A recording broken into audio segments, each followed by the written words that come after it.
evidente, quem não tem a Bíblia, presta atenção, é evidente que pela lei ninguém será justificado diante de Deus.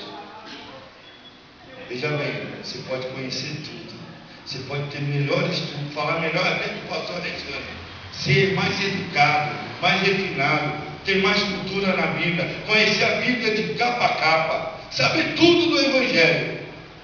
Mas ouça bem o que o Espírito Santo quer te dizer nessa noite. E foi o que Naamã fez.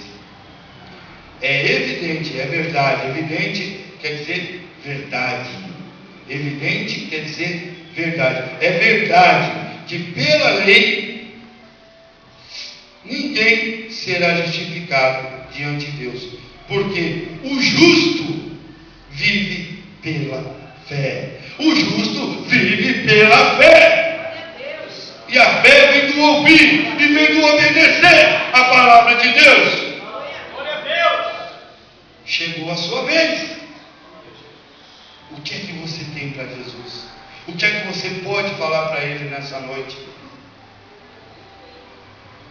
Que o Senhor quer que você seja livre, quer te dar felicidade. E a alegria não está lá no mundão, não está na bebida, não está nas coisas aí fora. Porque eu preguei sobre um incrédulo que creu que o Deus de Israel era o único Deus. Pessoal, o que mais me admira é que muitas pessoas não vêm à igreja, mas elas têm fé.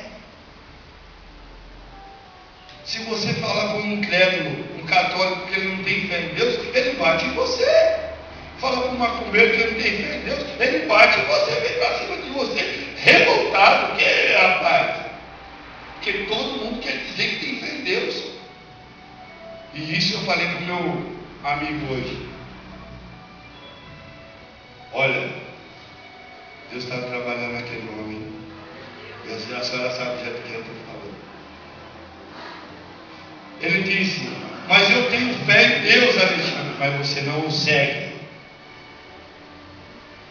Uma coisa é você ter fé, uma coisa é você seguir, uma coisa é você ter fé, uma coisa é você obedecer, uma coisa é você ter fé e crer, outra coisa é só você acreditar.